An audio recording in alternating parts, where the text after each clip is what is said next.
खूंखार शेर इस बड़े से जंगल का राजा है। उसकी दहाड़ सुनकर पूरा जंगल शांत हो जाता था। एक दिन शेर को जंगल के बाहर दूर तक घूमने का मन हुआ। उसने सोचा कि कुछ समय के लिए बाहर जाकर देखे कि दुनिया कितनी बड़ी है। वह अगली सुबह चुपचाप जंगल से बाहर निकल गया। शेर के जाते ही कुछ जानवर डर गए कि अब जंगल की रक्षा कौन करेगा। कुछ को लगा कि अब मौका है ताकत दिखाने का। इसी जंगल में रहती थी लोमड़ी। उसने सोचा, अगर जंगल में झगड़ा करवा दिया जाए तो सब कमजोर हो जाएंगे और फिर वह आसानी से राज कर सकेगी। जंगल में एक भेड़िया भी रहता था। वह ताकतवर था, लेकिन उतना समझदार नहीं था। उसे बस ताकत पर भरोसा था। लोमड़ी सबसे पहले भेड़िए के पास गई। भेड़िया, क्या तुम्हें नहीं लगता कि अब जंगल में नया राजा होना चाहिए? शेर कई दिनों से गायब है। अगर तुम चाहो तो अपनी ताकत से पूरे जंगल को संभाल सकते हो और सब तुम्हारी दहाड़ से डरेंगे। लोमड़ी, तुम्हारी बात सुनकर मुझे अच्छा लगा, लेकिन जंगल के बाकी जानवर क्या मानेंगे? अगर वे मेरे खिलाफ हो गए तो मुश्किल हो जाएगी। क्या तुम्हारे पास ऐसा कोई तरीका है जिससे सब मुझे राजा मान लें? भेड़िया, चिंता मत करो। मैं इतनी चालाक हूँ कि सबको तुम्हारी ताकत का यकीन दिला सकती हूँ। बस अभी किसी से कुछ मत कहना।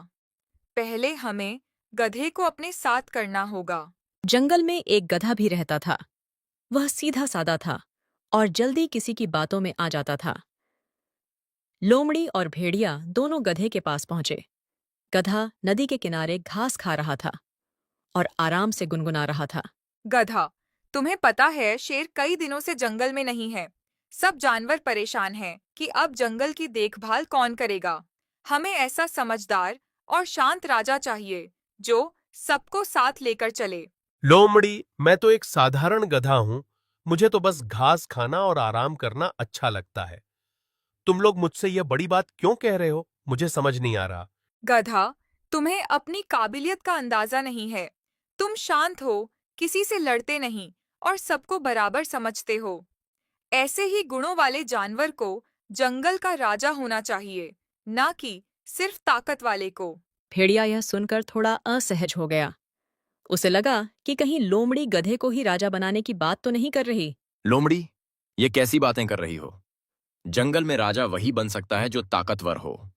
अगर दुश्मन आ जाए तो क्या गधा अपनी आवाज से उन्हें भगा देगा या सिर्फ घास ही खिलाएगा? भेड़िया, तुम्हारी बात भी सही है। राजा को ताकतवर भी होना चाहिए और समझदार भी। इसलिए हमें मिलकर सोचना होगा कि जंगल के लिए सबसे अच्छा कौन है, ताकि बाद में कोई झगड़ा ना हो। लोमड़ी के दिमाग में अब एक नई चाल चल रही थी।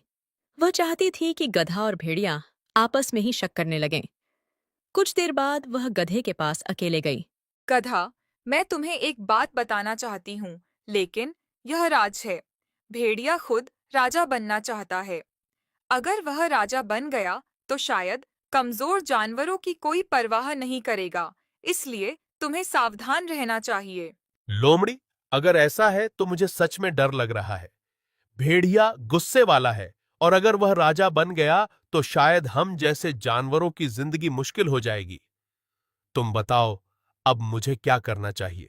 लोमड़ी मुस्कुराई। उसकी योजना धीरे धीरे काम कर रही थी। थोड़ी देर बाद वह भेड़िए के पास भी गई।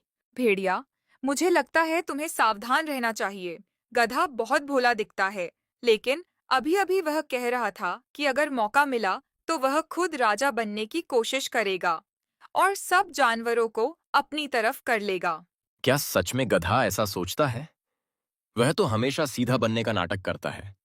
अगर वह मेरे खिलाफ कुछ करने की कोशिश करेगा तो मैं उसे दिखा दूंगा कि जंगल में असली ताकत किसकी है। लोमड़ी के चेहरे पर संतोष था। अब जंगल में धीरे धीरे तनाव बढ़ने लगा था। अब हर जानवर धीरे धीरे फुसफुसाकर बातें करने लगा था। सबको लगने लगा था कि शायद अब जंगल में नया राजा बनने वाला है। एक सुबह जंगल में हल्की धूप फैली हुई थी। गधा एक पेड़ के नीचे खड़ा सोच में डूबा हुआ था।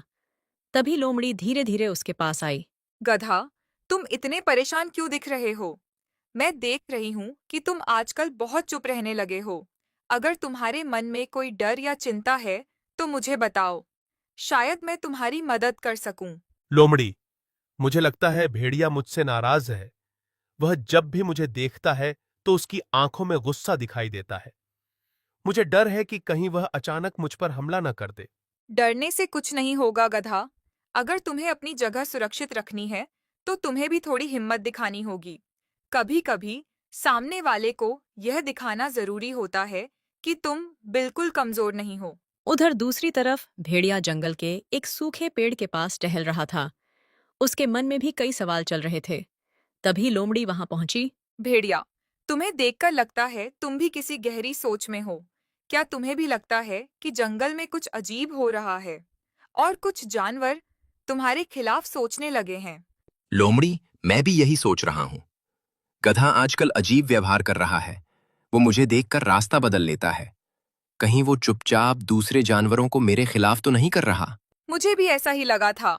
अभी कुछ देर पहले मैंने उसे कहते सुना कि अगर मौका मिला तो वह जंगल में अपनी अलग पहचान बनाएगा और सबको दिखाएगा कि वह भी किसी से कम नहीं है। अगर वह सच में ऐसा सोचता है तो उसे समझना होगा कि जंगल में ताकत का भी महत्व होता है। मैं किसी को भी अपने सामने खड़ा होने की इजाजत नहीं दूंगा। लोमड़ी ने तय किया कि अब दोनों को आमने सामने लाने का समय आ गया है। दोपहर के समय जंगल के बीच एक खुली जगह थी, जहां कई जानवर अक्सर पानी पीने आते थे।